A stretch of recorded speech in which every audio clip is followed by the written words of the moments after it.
حقوق العباد کی اہمیت، مہمانوں اور مسافروں کے حقوق اور میزبانی کی فضیلت۔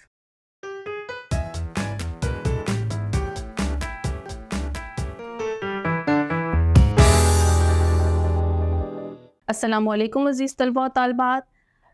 میں آپ سب کو مون لائٹ انٹرنیشنل پبلشر کے ڈیجیٹل تعلیمی پلیٹ فارم پر خوش آمدید کہتی ہوں۔ آج ہم حقوق العباد کی اہمیت کے بارے میں پڑھیں گے۔ جیسا کہ آپ کو معلوم ہے کہ بحیثیت انسان ہم پر 3 قسم کے حقوق جو ہیں واجب ہیں۔ سب سے پہلے حقوق العباد یعنی اللہ تعالیٰ کی عبادت کرنا اللہ تعالیٰ کا حق ہے، پھر ہے حقوق نفس یعنی انسان کی اپنی ذات کے اس کے اوپر حق، اور تیسرے آتے ہیں حقوق العباد جسے حقوق الناس بھی کہا جاتا ہے یعنی بندوں کے حقوق۔ بندوں کے حقوق کی ادائیگی بہت ضروری ہے، اور اللہ تعالیٰ نے یہ حقوق خود مقرر فرمائے ہیں، اور ان کا ادا کرنا جو ہے وہ ہر انسان پر واجب ہے۔ اپنے پرائے رشتہ داروں، ہمسایوں، تمام لوگوں کے ساتھ اچھا سلوک کرنا، ان کو تکلیف سے بچانا، آداب مجلس اور آداب گفتگو کا خیال رکھنا، یہ سب جو ہیں حقوق العباد میں شامل ہیں۔ سورہ نساء میں اللہ تعالیٰ ارشاد فرماتا ہے، اور اللہ تعالیٰ کی عبادت کرو اور اس کے ساتھ کسی کو شریک نہ ٹھہراؤ، اور والدین کے ساتھ حسن سلوک کرو، اور رشتہ داروں، یتیموں، مسکینوں، اپنے اجنبی ہمسایوں اور رشتہ دار ہمسایوں، پاس بیٹھنے والوں، مسافروں، اور وہ لوگ جو جن کے تم مالک ہوں، ان سب کے ساتھ حسن سلوک کرو۔ حقوق العباد کی اگر ادائیگی میں کوتاہی برتی جائے تو معاشرہ جو ہے وہ انتشار کا شکار ہو جاتا ہے،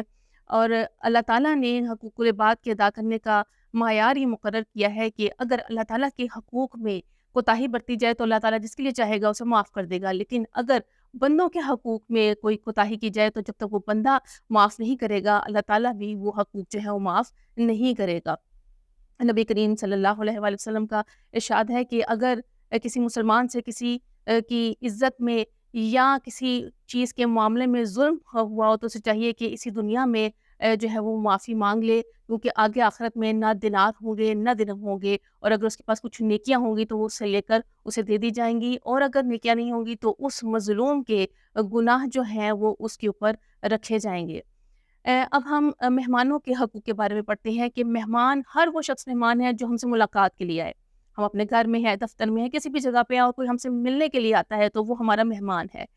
اسلام نے مہمانوں کے حقوق کو بہت تفصیل سے بیان کیا ہے، اور مہمان کو دین اسلام میں برکت اور رحمت قرار دیا گیا ہے۔ اللہ کے نبی حضرت ابراہیم علیہ السلام کی بہت ساری خوبیاں قرآن مجید میں بیان کی گئی ہیں، جن میں سے ایک خوبی یہ ہے کہ وہ مہمان نواز تھے۔ نبی کریم صلی اللہ علیہ وآلہ وسلم نے ارشاد فرمایا کہ اگر تم میں سے جو شخص اللہ اور یوم آخرت پر یقین رکھتا ہے، ایمان رکھتا ہے، تو اسے چاہیے کہ وہ مہمان کی تکریم کرے اور اس کا حق ادا کرے۔ تو لوگوں نے پوچھا کہ اس کا حق کیا ہے، تو آپ نے فرمایا 1 دن اور 1 رات اس کی مہمان نوازی، اور ضیافت 3 دن تک ہے، اور اس کے بعد جو بھی وہ کرے گا تو وہ اس کے حق میں صدقہ شمار کیا جائے گا۔ نبی کریم صلی اللہ علیہ وسلم کی ایک اور حدیث نقل کی گئی ہے جس میں انہوں نے فرمایا کہ جب تک دسترخوان چنا رہتا ہے، اللہ تعالیٰ کے فرشتے جو ہیں وہ میزبان کے لیے دعائے رحمت کرتے ہیں۔ اور حضرت علی رضی اللہ تعالیٰ عنہ کا قول ہے کہ مجھے اپنے دوستوں کو کھانے پر مدعو کرنا ایک غلام آزاد کرنے سے زیادہ پسند ہے۔ تو اس سے معلوم ہوتا ہے کہ مہمان کی مہمان نوازی کرنا جو ہے وہ اس کے حقوق میں شامل ہے، اس کی عزت کی جائے، اسے کھانا دیا جائے، اس کو اس کے آرام کا خیال رکھا جائے۔ اب ہم میزبانی کی فضیلت کے بارے میں پڑھتے ہیں کہ میزبان جو مہمان کی مہمان نوازی کرتا ہے اس کی قرآن مجید میں بہت فضیلت بیان کی گئی ہے۔ اس کو معاشرے میں بھی عزت کی نگاہ سے دیکھا جاتا ہے، اللہ تعالیٰ بھی اس سے خوش ہوتا ہے، اور اسے آخرت میں بھی اس کا اجر و ثواب ملے گا۔ نبی کریم صلی اللہ علیہ وآلہ وسلم کا ارشاد ہے کہ جس نے نماز قائم کی، زکوٰۃ دی، فرض حج ادا کیا، اور رمضان کے روزے رکھے اور مہمان نوازی کی، وہ جنت میں داخل ہوگا۔ نبی کریم صلی اللہ علیہ وآلہ وسلم خود بھی بہت زیادہ مہمان نواز تھے۔ ایک دفعہ آپ کے پاس نجران سے عیسائیوں کا ایک وفد آیا، تو آپ نے مسجد نبوی میں ان کو ٹھہرایا اور ان کی مہمان نوازی کی، خوب خاطرداری کی، اور انہیں مسجد نبوی میں عبادت کی اجازت دی۔ اس واقعے میں ایک بہت ہی اہم نقطہ ہے جو میں یہاں بیان کرنا چاہوں گی کہ نبی کریم صلی اللہ علیہ وآلہ وسلم نے مسجد نبوی میں عیسائیوں کو ان کی عبادت کرنے کی اجازت دی، یعنی انہوں نے اللہ تعالیٰ کی عبادت نہیں کرنی تھی۔ آپ کو معلوم ہے کہ عیسائیوں کی عبادت کا طریقہ اور ہے، مسلمانوں کی عبادت کا طریقہ اور ہے۔ اگر ہم اپنے مسلمانوں میں دیکھیں تو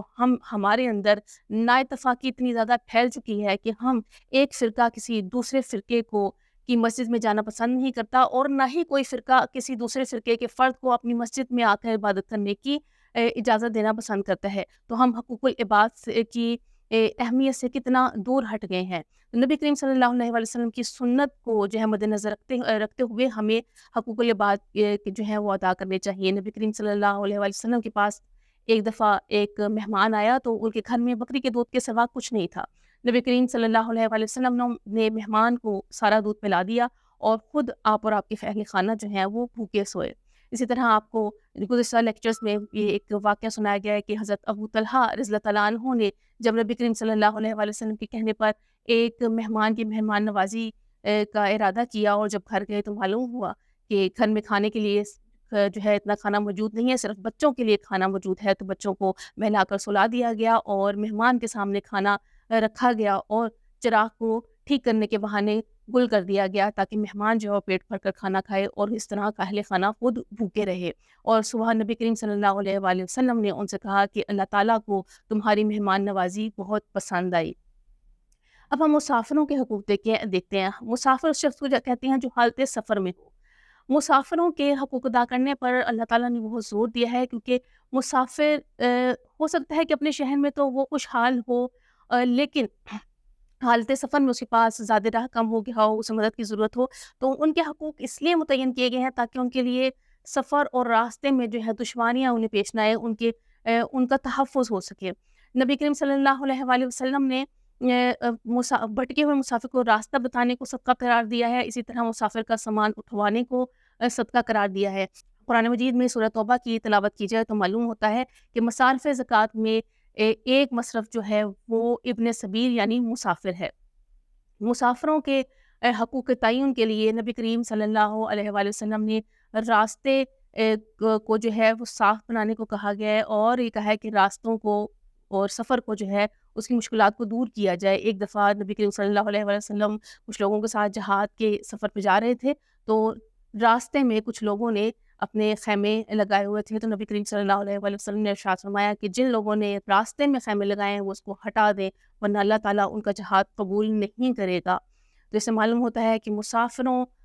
کو کھانا کھلانا، ان کا احترام کرنا، ان کے لیے دعا کرنا، اور ان کو مسافر واپس آئے تو اس کا خوشی سے استقبال کرنا،